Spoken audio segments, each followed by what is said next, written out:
Welcome to the Deal by Me podcast, where we ask guests to tell us your story and we put the spotlight on you. Hello there, this is Dr. James W. Smith, your host. We transform lives by encouraging and inspiring. Someone encouraged and inspired this host, a former lawyer, gambler, inmate, and his life was transformed. The same can happen to you. When you listen to any of the Deal by Me podcasts, please support this ministry with a monthly recurring amount for as little as $3. Check out my website and see what I offer that can be encouraging, inspiring, and transforming for you. I'm available for speaking engagements, in person, and virtual seminars. Please contact me through my website, www.dealbyme.com. I have with me Valeria Grunbaum, who is the CEO and lead facilitator for the International Business Academy. Valeria is certified to facilitate, speak, train, and coach individuals and groups in the areas of leadership development, communication, emotional intelligence, and sales. She has an extensive resume, and I'm sure you will benefit from our conversation today. Uh, Valeria, I hope I'm pronouncing that first name correct. Yes, James yes, it's Valeria. Okay, Perfect. okay, Valeria. So it's good to have you with me today, and I am thrilled, excited, And thank you for y- inviting me. that you have come on our podcast to share your story, and I know listeners will be very thrilled to hear what you have to say. So let me first of all just ask you if you will give us a brief background of just a little bit about yourself and where you've been interviewed from, and then we'll get into some questions and answers about your particular story. Well, James, I born in Argentina in South America. I moved very young to Venezuela, and I've been in the US since 2003. I'm based in Miami. So I always say that I'm from the world. Okay. And I had to reinvent my life because, when you leave a country, you have to start all over again, and that was my case. I left Okay. everything behind in Venezuela and I started from scratch. All right. I love that. I love that. Well, I note from your uh, profile that you have done quite a bit. I mean, during your lifespan, I mean, you have just been amazing. It's just awesome reading your profile and to see all of the things that you have done. See that you were recognized as one of the top 50 most successful women in Venezuela, and due to your work in marketing and sales in the corporate world. And now you're here in the United States. So let me ask you: when you moved to the United States, obviously you had to leave everything behind and start over again. So tell listeners, uh, what did you focus on to rebuild yourself, to rebuild your career? How did you do that? Well, there were two things that happened for me then. One is that when I arrived to the US, I had a big reason why to make things happen. At that time, things in Venezuela were really, really, really bad. And I had a big motivation that to make things happen. I didn't want to go back. I knew that my life could, you know, be at risk if I was going back to Venezuela. So I thought, you know what? I have a big reason why, and I have to make this happen. Yes or yes. Okay. So it's obvious when you uh, foot to the ground or you have reached the end of your rope, Mhm. you started thinking about things different. I've got to make this work, and I assume that's where you were in your journey. Am I correct about that? Completely. Yes. Okay, Yes. okay, all right. Well, in your experiences, tell us what is the number one soft skill that can make or break a business, Mm. because obviously, I'm sorry, a leader, because obviously you listening and reading your profile, you have obviously done quite a bit. You have a business background, your leadership, communication, all of these things are just awesome for someone to have done and to be recognized in it. So uh, tell us a little bit about what is the number one soft skill that can make or break a leader.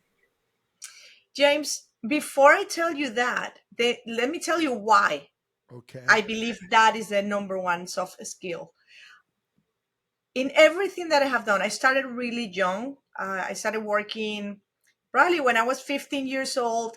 During summer time, I started working with my family, learning sales and learning about how to manage a company, right? and Mhm. and and then as soon as I started studying, I was working part-time.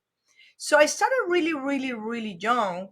And and the one thing that I've noticed had made a difference in everything that I have done, which translates to leadership, is communication. Okay. Communication is the number one thing that I have seen can make or break a leader, can really literally Mhm. change how we do things, and the response that we get from people. Like if we think about business is about relationships. Mhm. That's it. I mean, you cannot build a business on your own. You need clients, you need colleagues, you need people that collaborate with you, you need employees. So Mm. there is one common thing, which is communication. and Mm. and and becoming a master in communication can really truly make the difference between having success or not as a leader. Oh, I love that. I love that. That's really saying a whole lot. I noticed that you arrived in the United States in 2003, Hmm. and obviously you had to start all over again. You obviously had broken English. Uh, what tell us a little bit about that, because I listeners of this podcast will want to know how you have made it uh, coming from Venezuela. This is most times those are hard things, but you have actually looked like just put your feet to the pedal, and that's really something that's very interesting. I wish more people would do that. So tell us just a little bit about that. Well, James, I had two choices when I came here. One Okay. choice was putting all my focus on what I didn't have, right? Mm, I didn't speak well English. I didn't know anyone. I didn't really even know Miami much. I didn't know the market. Or I could focus on what I did have, what I did know, what I could do, what I was good at. And I started doing I made a list mm-hmm, of all the things that I had, and I did, and the things that I was lacking, and I decided consciously to focus on what I did have. So I knew, okay, my I have a broken English, but I speak really, really, really good Spanish, right? That's my mm-hmm, main language. mm-hmm, So, okay, I don't know anyone here, but I know a lot of people in back in Venezuela. I don't know how to do business in the US, but I'm great in marketing and sales because I used to have a marketing and sales consulting firm in Mhm. Venezuela. So I Mhm. told to myself, okay, what I will tell myself if I was my own client. Mm. So Mm. this is what I have, and this is what I need to use to build my business from scratch. And Mm. that's what I did. That's Okay. what I did. I love that. I love that. That's awesome. From your perspective, obviously you've been in business, you had Mhm. these leadership positions, communication, sales, you name it, emotional intelligence. So from your perspective, then what is the number one thing that can make or break a business? Sales. Mm. That's a easy one. It's sales. That's Okay. it. There is no other way around. I know if you talk to someone that comes from operations, will tell you operations. If you talk to someone that comes from admin, it will tell you admin. But I'm going to Okay. tell you this: if you don't have sales, you don't have a business. Mm. And sales will give you the money that you need to hire the right people in operations and to have the right operations, like the everything set up the way that it's supposed to. And if you have the money coming from sales, you will have the money to hire the right people in admin, and you will become more efficient also how you admin your in the money that comes in and the money that goes out. So basically sales. You may Mm. have the best operation, you may have the best admin team, the best system set up, but if you don't have sales, if you don't have money coming in, you're done. Okay. So sales will Okay. be that one. Okay, I love that. I love that. That's making a lot of sense. I guess if you don't have it coming in, then your business can't thrive. So yeah, I can see exactly where you're coming from. Uh, And James, can I share something else? yeah, I have sure. seen so many business or new people, like new entrepreneurs, right? That people Uh, that are getting for the first time into new businesses. And the most common mistake that I'm seeing is because most of these people comes from corporate, and they don't come from sales background. They come, maybe they were doing amazing in their corporate mhm, jobs, but they don't have the sales background and the business background per se. They start the business, but they start with what they know, right? Okay, so I know how to create a system, a process. I know what I want to sell, mhm, but because they don't go out and sell with a sales process that makes sense, knowing their who is the right client, knowing the products, knowing how to offer them, and so on, mm, then they get into this situation where what comes first, right? The egg or the chicken? And then 3 6 months later, they realize that they have lose a lot of money putting the systems up, creating websites and a lot of stuff, but they have not been effective mm, going out to the market to ask for the sale. And then 6 months later, you see them with no money, right? mhm, They lost the money that they put into it, and maybe they go back to corporate. They have to go back to be employees, or they learn. They learn, mm, the hard way. mm. And what I'm sure 100% is that at the end of the day, we're gonna learn. We have two ways Okay. to learn: either the easy way by listening to the advice and following, Mhm. what other people has done successfully, or learning the hard way, which is losing time and money and effort and so on. Oh, I love it. What you're saying makes so much sense. Uh, Valeria, I am a retired pastor.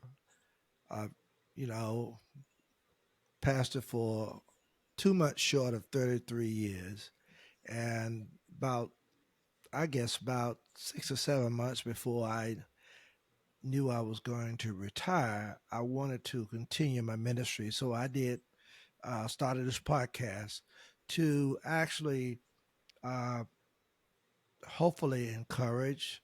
inspire and hopefully transform lives.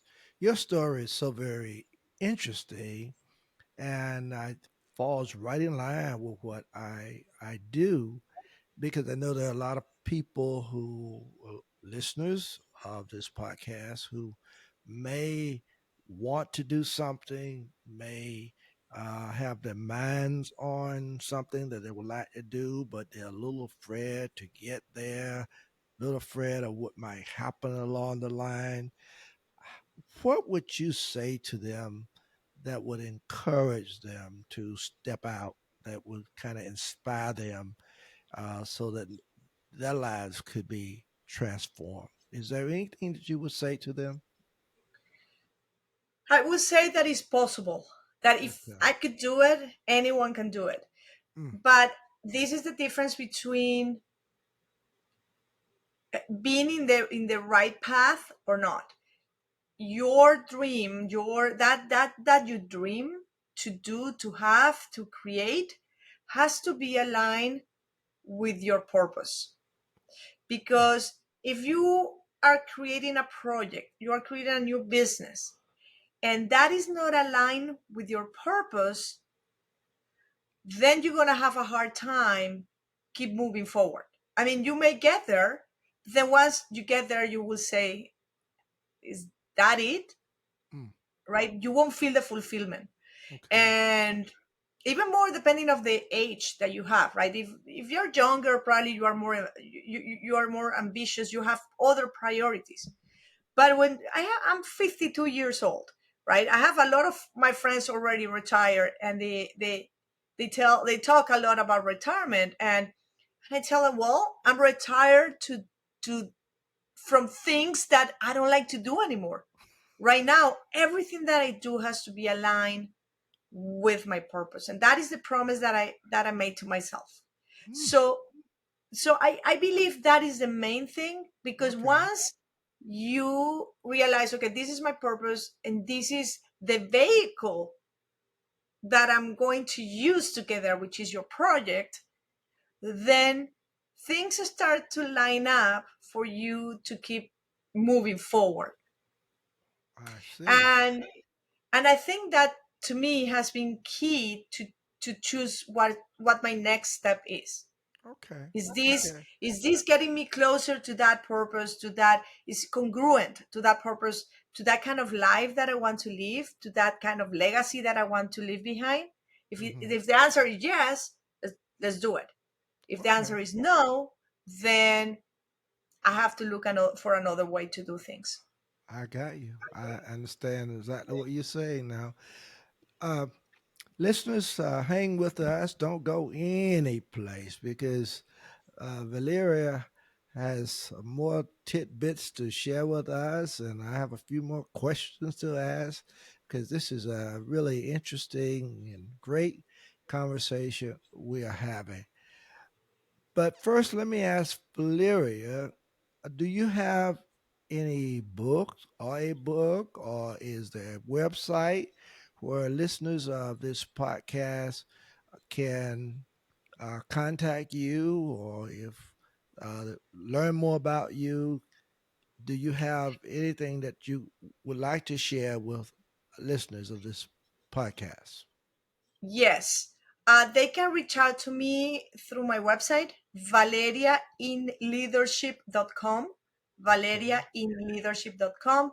That is the best way to reach out to me. And yes, I have a book that I wrote back in 2007, for specifically is for sales.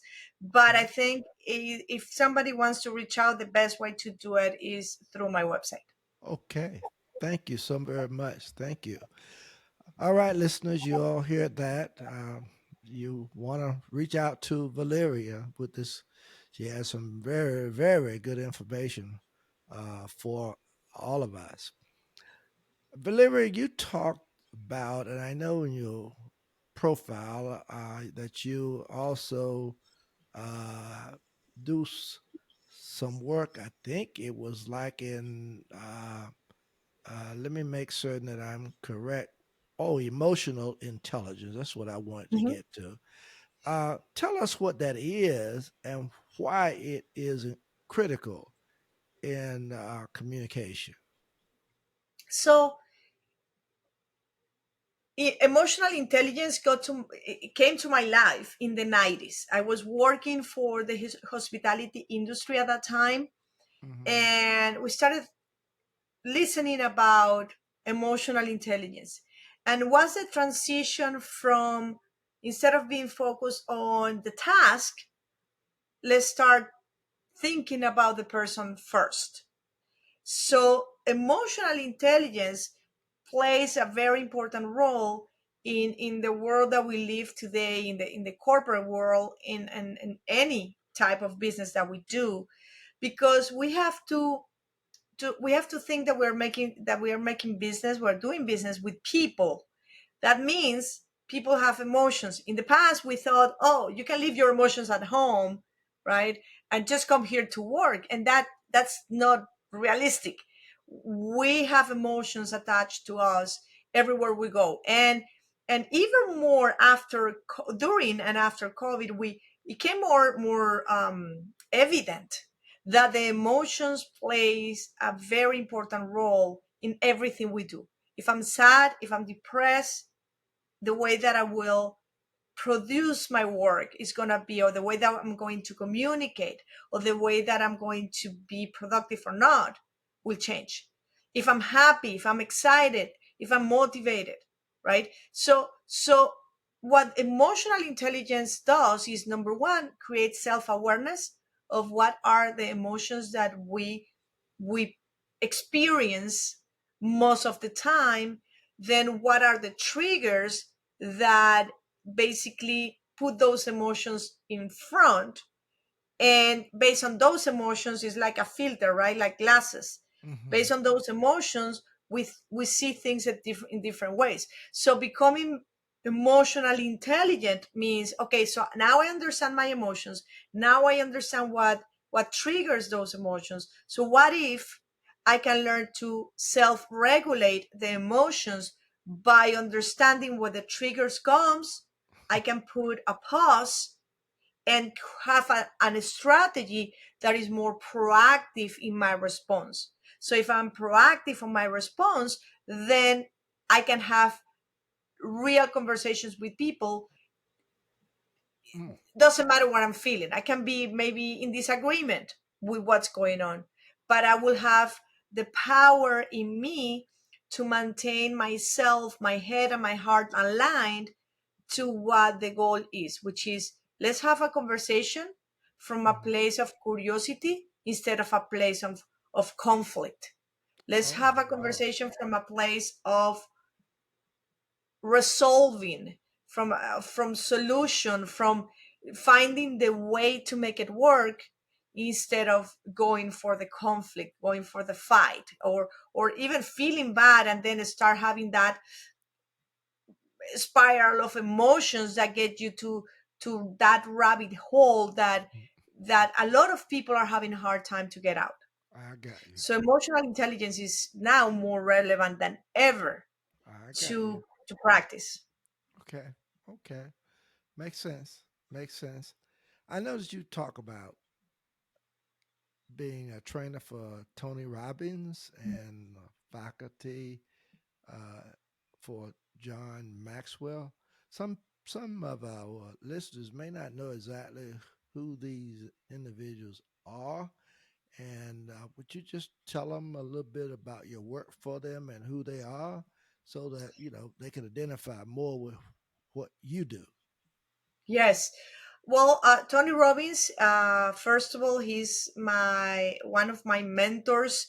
It's funny because when I came to the US in 2003, that was the first event that I went, one of the Tony Robbins event. And that kept me going. That gave me so much energy and the motivation that I needed to, to do the things that I needed to do at that time. Hmm. So Tony is, to me, is the number one in self development. Okay. And John Maxwell is the number one in leadership. He has over 100 books published that talks mainly about leadership. And And why I work with them is because they, number one, they have brought so much to my life. I literally have shaped who I am based on the mentors that I am surrounded by. And they are two of my biggest mentors. Okay. And number two, I believe that if I want to become that person that I envision to be, to fulfill all my dreams, I have to be surrounded by those that have either achieved what I want, or they are a big influence in my life, that are a big influence in that I want to achieve. So working with them has been very challenging because they are very, they are very strong in their personalities, and at the same time, there's nowhere in the world that I'm learning more than when I am either with Tony or with John. So to Mhm. me, that brings so much value. They push me. They push me to be better every day. Okay. So then Okay. I can become the person that people need me to be, that my clients need me to be. So Oh, I'm very well, passionate about it. oh, well said. Oh, Well, well said. well said. You know, I am sitting here thinking about so many things that we are talking about, and I know that you talk about being committed to transformation, and Hmm. it's one of the things that I am committed to. You know, that's the reason I try to encourage and inspire, and hopefully, in doing that, I can transform somebody uh, into what they would like to be. Uh, and I noticed that you are committed to this, to transformation of the people you teach. Hmm. So tell listeners of this podcast, what do you mean by that? You know, I know what I mean when I say it, but that maybe you may have another uh, meaning for yours. Would you kind of share that? Yes, and I'm happy that you brought that up because with the amount of information that there is out there is a lot of information, right? I mean, anyone can go to YouTube or anywhere to learn about things that they should be doing or how to improve what they're doing.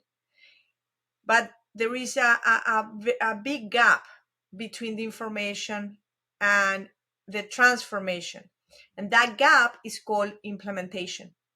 As you know, Mm, James, people go to the events, people listen to the podcast, people read books and so on. And there is a very small percentage of people that really implement.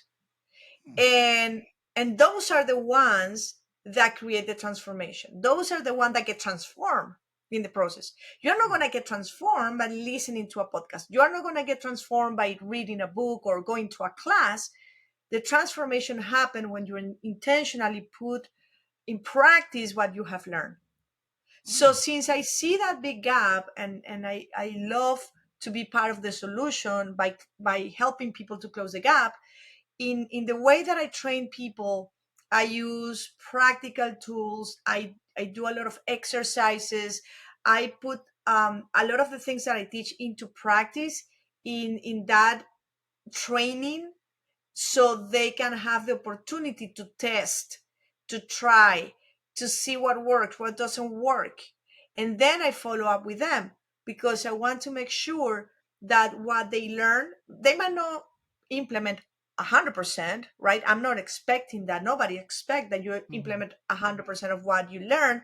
But, if you implement 10%, imagine how different your life will be with that 10% compounded in time.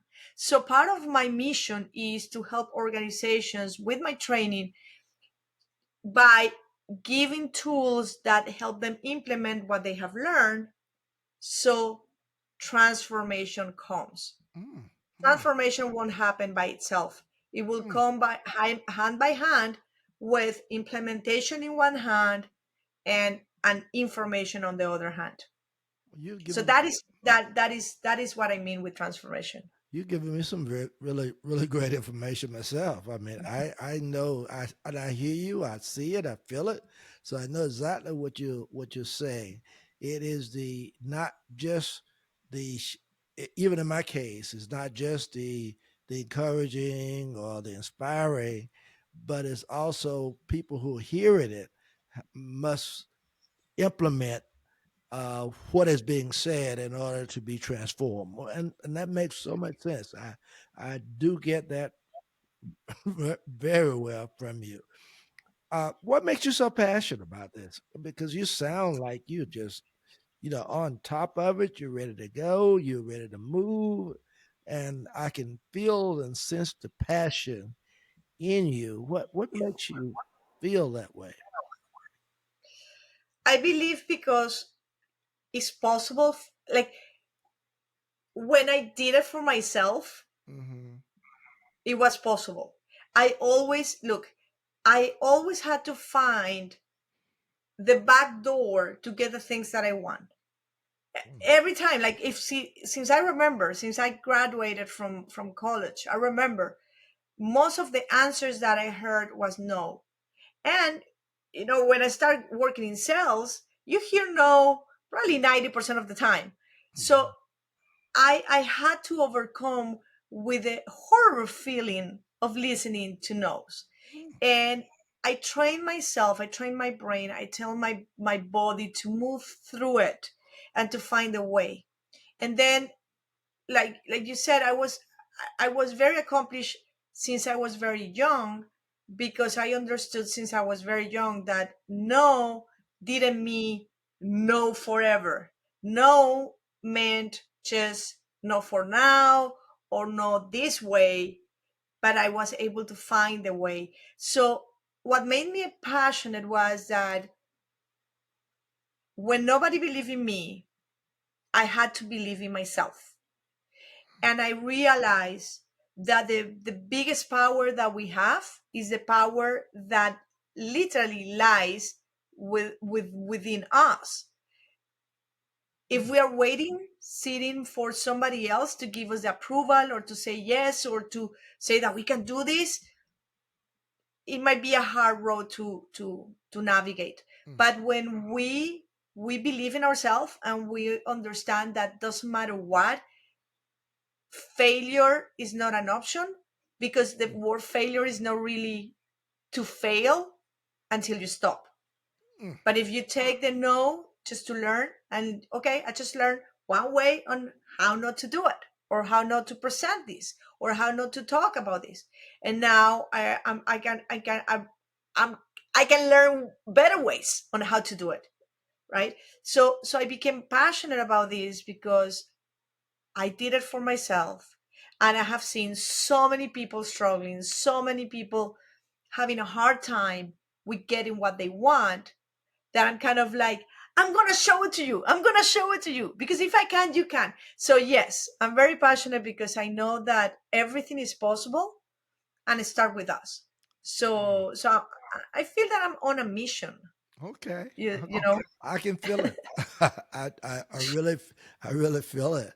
Well, as we bring this to a close, I know you've been into this work and what you're doing, but I want to ask you this. What do you love doing outside of work? And how does that help you be better at what you do? Could you talk about Well, that?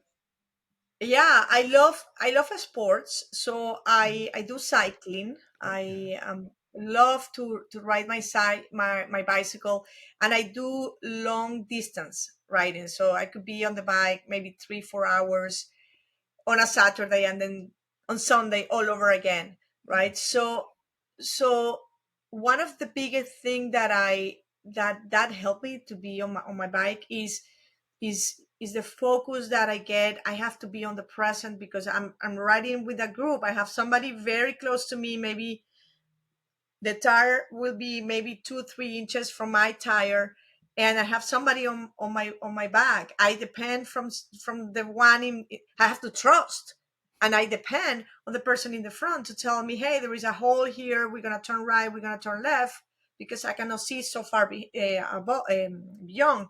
And then the person that is in my back trusts me. Mm. So there is a whole analogy around cycling that helps me remember how important is teamwork, how important is for me to have my mind in the right place, to be in the present, to listen, so that's one of the biggest challenges, right? When we work, we need to listen, to understand, to listen, to appreciate, more than to listen to respond. So when I'm on the bike, I have to listen 100% to receive the information, so I can transmit the information to the people on my back, um or that is behind me.